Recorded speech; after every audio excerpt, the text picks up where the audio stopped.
poder fazer a escuta, né? A escuta do que está escrito, mais do que está falado, mais presencial, para nós é muito importante. E nós, da CUT, junto com os movimentos sociais, com a FETAC, o Movimento de Mulheres e Juventude, nós temos escrito, filmado, temos uma parte do documentário, porque nós ousamos subir o rio, de Barcarena até Tauiri, para poder desembarcar nas comunidades. Acho que nós desembarcamos na cidade, só o município que foi Tucuruí, mas nos outros nós desembarcamos na vida das pessoas, aonde as pessoas conseguem falar, né, da beira do rio, da beira lá do forno, para poder dizer qual é o sentimento que tem a partir, primeiro, de não ser escutado.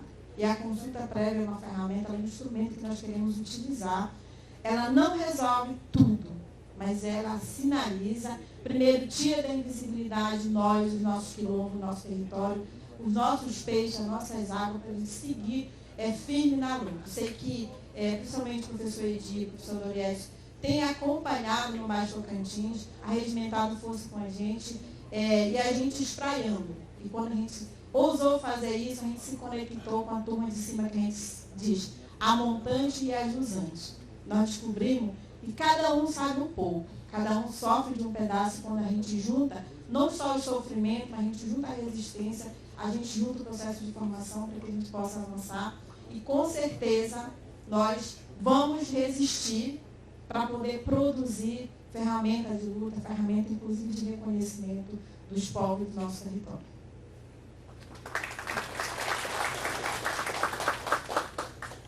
Pessoal, antes de continuar coletando as perguntas, eu quero saudar aqui a presença do colega Igor Lima Gettenauer, que também é um dos procuradores da República,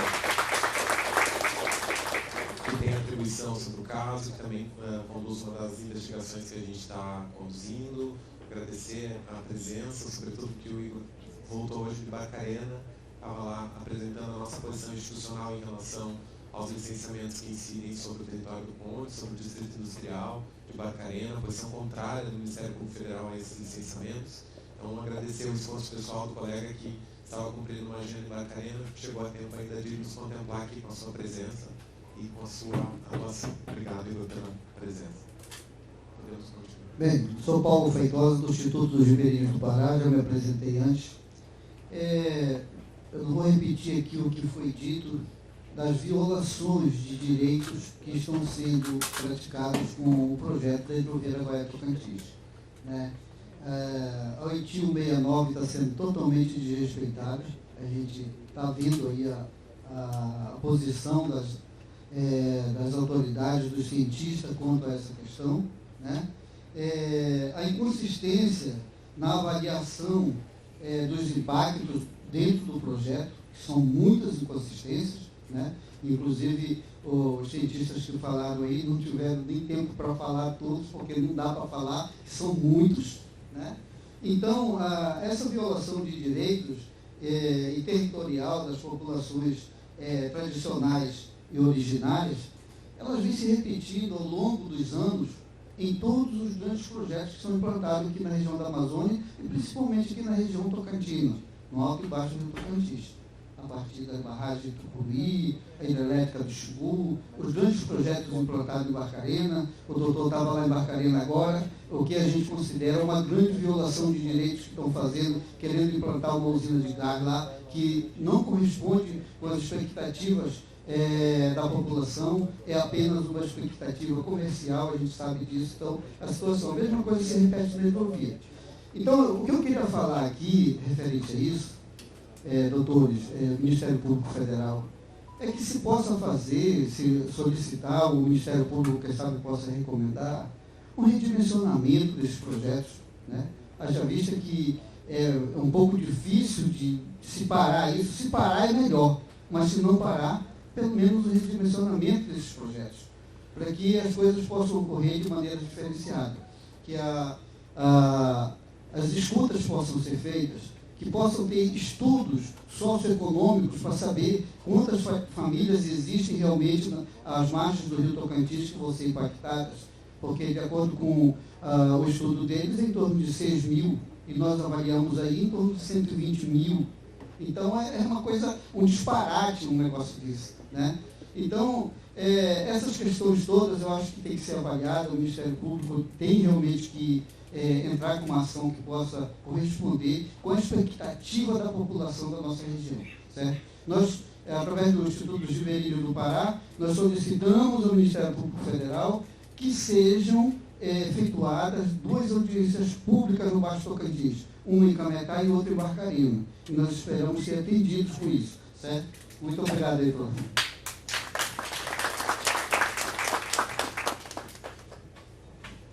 Quero aqui mais uma vez me pronunciar.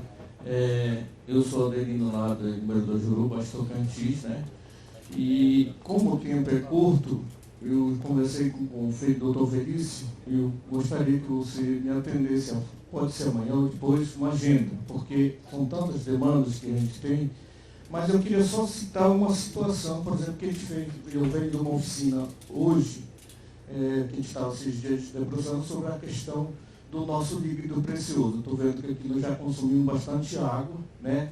E essa é uma rede interligada que sem água não tem sobrevivente, né? Então nós fizemos uma comparação breve, que, por exemplo, hoje o litro do líquido precioso ele está mais caro do que a gasolina, né? Então veja só que tanta crueldade nós estamos fazendo a nós mesmos. Então eu peço a esta casa que eu me sinto representado aqui como cidadão comum, como pescador, como, sabe, uma pessoa responsável pela vida, pelo nosso patrimônio que Deus nos deixou, para que realmente a gente possa, eu não digo frear, parar. Tem muitas formas de se trabalhar, porque, meus amigos, a gente estava vendo para o outro lado, as outras riquezas que nossos povo tem, também está tudo mapeado. Eu posso citar, eu preciso conversar de outras coisas que eu vou falar pessoalmente com o Ministério Público, mas que é uma realidade de todos nós, sobre a questão das sementes e outros direitos que está sendo jogado, que seria uma saída se caso nós não tivéssemos mais o nosso peixe, um pescador. Mas do jeito que está, do jeito que está acompanhando, a gente tem que resistir. E outro, como é que nós vamos enfrentar uma COP30 que está aí?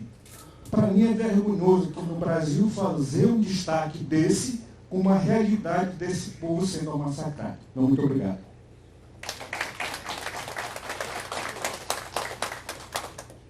Pessoal, vamos aproveitar a presença do professor Dori Edson para dirigir perguntas a ele sobre o tema.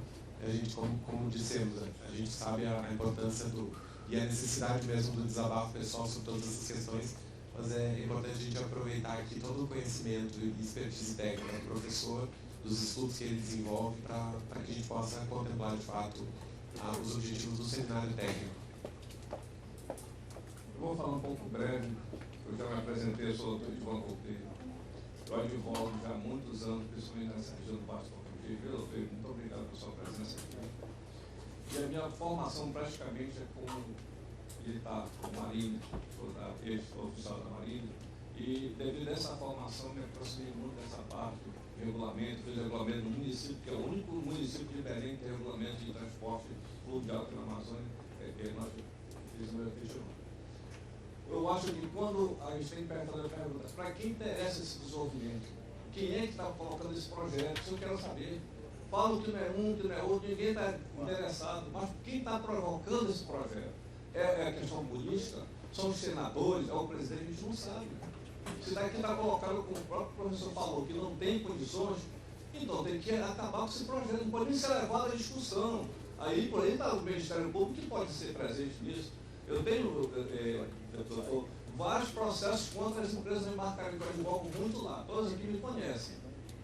Os projetos são terríveis, são cheios de indenizações, inclusive tem um processo da Imedes, da Hidro, da Unosc, que agora há pouco tempo foi condenado 174 milhões de reais por questão de ter atingido o Rio Murucupi, praticamente atingido toda a Barcarena em 2009. Então, para quem interessa? Então, quando se convocarem, como vai ter agora essa reunião, como todo Barcarena não tem conhecimento, chama o gestor de Barcarena, o doutor Renato Ogawa. O prefeito, quem incentiva lá as festas lá do abacaxi, é a Hidro. E aqui ninguém fala, as pessoas que falam aqui são todas patrocinadas pelo prefeito aí. Todos estão apoiando. E não dizem que na realidade não está se bacana, falta informação, ele que não passa informação, o prefeito que não passa.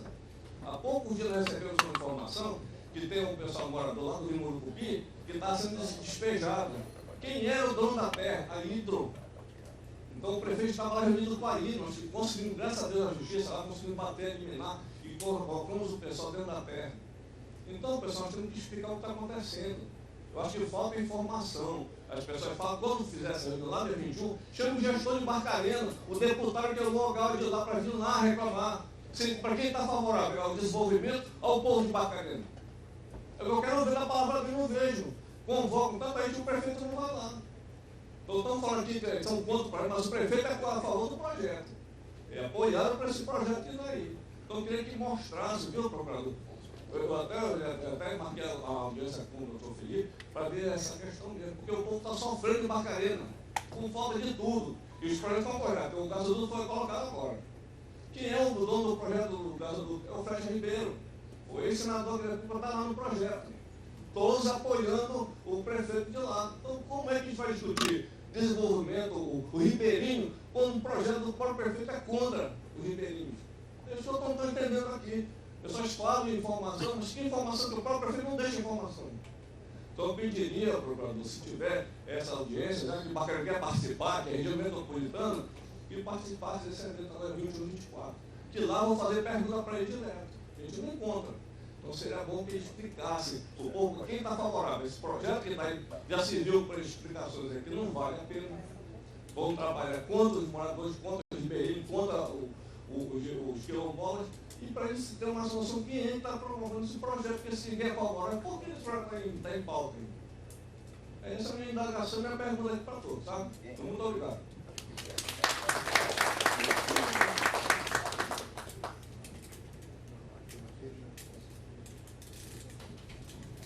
Pois é, gente. Estou contemplado aqui porque a nossa presidenta da CUT, a companheira Luciana, falou aqui, e nosso coordenador regional, cadê o Nelson?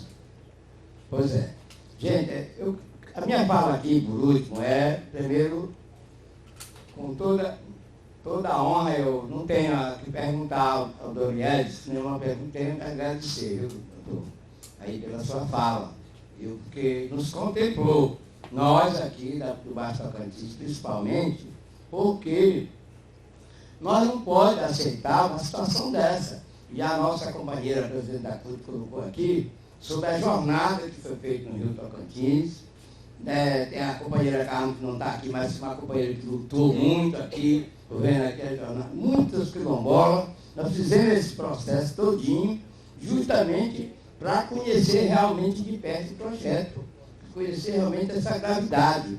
E aí eu quero aqui, nas últimas falas, só agradecer ao Ministério Público, no nome do nosso município de Baião, mas quero mexer numa coisa que o doutor falou agora ali, uma preocupação. Nós estamos aqui, todo mundo contra esse projeto. Pelo que eu sei, eu acho que todos aqui estão contra a implantação desse projeto da forma que está. Certo? Então, eu queria me dirigir aqui aos companheiros, mais da povo, companheiro Ademar, se realmente lá o debate é esse que nós estamos discutindo aqui no Baixo Tocantins. A impedir esse projeto da forma que está. Por que eu estou fazendo esse questionamento? Diretamente ao senhor Ademar. Porque lá na nossa região tem representante da povo que está dizendo para o pessoal nosso ribeirinho, que vai ser indenizado, que isso, e aí o pessoal não vem nem para a reunião porque acha que está esperando uma indenização. Então precisa falar a mesma língua. Se nós não falar a mesma língua, a gente junto já não tem força, ainda mais se a gente nós, a sociedade, não tiver junto. Os prefeitos, e eu queria colocar isso aqui, se nós não tiver apoio dos gestores municipais, do Estado, mesmo com o apoio do Ministério Público, que a gente já agradece, mas nós temos dificuldade. Mas eu queria, aqui na fala, dizer o seguinte: nós estamos resistindo e vamos resistir.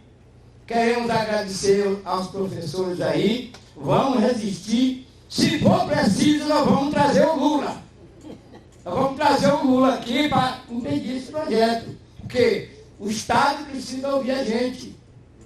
Porque não é possível a gente não ser ouvido, né? Aí, como já foi dito, o Ministério Público já entrou com um processo e precisa desse recurso. Nós estamos querendo aqui finalizar e dizer o seguinte: nós vamos ter uma jornada nossa dia 23 no Baixo Tocantins, no Rio, e Cametá, Baião, e vamos fortalecer essa nossa luta e queremos dizer, queremos ter audiência pública, não é só em Tucuruí, não é só em Marabá, temos que fazer audiência pública. Como eles já posicionaram em Cametá e Barcarena, nós estamos posicionando uma audiência pública em Baião, até porque é o primeiro município que sempre foi impactado desde a barragem. Obrigado. Eu peço a compreensão de todos. O nosso evento inicialmente ocorreria até às 5h30, então a gente tem, até em respeito ao trabalho das intérpretes e do intérprete, trabalhadores e trabalhadoras que estão aqui conosco, a gente tem um contrato com eles até às 7 da noite, então a gente precisa mesmo otimizar o nosso tempo. Eu vou pedir para o professor Doriedson dar as respostas, depois a gente vai passar para a última mesa. Então eu peço a compreensão de vocês que a gente, de fato, está com o tempo muito apertado. Eu penso, né, que como é uma mesa que tem pontos em comum, indagações aqui, elas também vão estar presentes na fala do professor Egídio. Eu só queria fazer a seguinte: parabéns ao Ministério Público, porque já há uma ação que discute a questão de povos e comunidades tradicionais.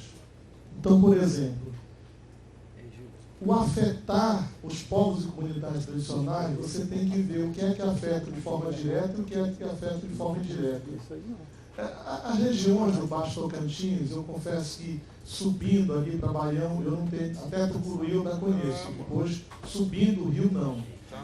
Mas você entende que tem pessoas que são diretamente afetadas e há pessoas que são indiretamente afetadas. Eu sou um sujeito indiretamente afetado, porque a falta de Mapará me causará grandes problemas, só para vocês terem uma ideia. E porque, do ponto de vista geográfico, as populações nossas, dessas pequenas cidades, elas são urbanas.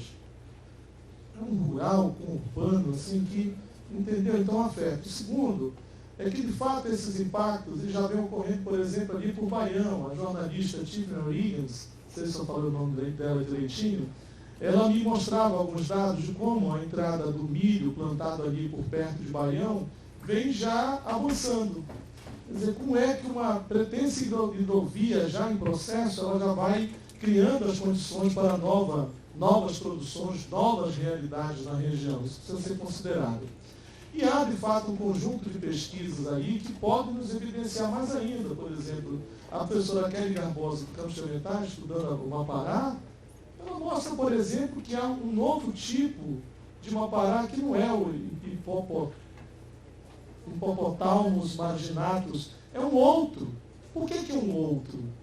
E ela mostra, por exemplo, que a reprodução do Mapará, ela já não está mais na lógica aí de abre em novembro fecha em novembro e abre em março.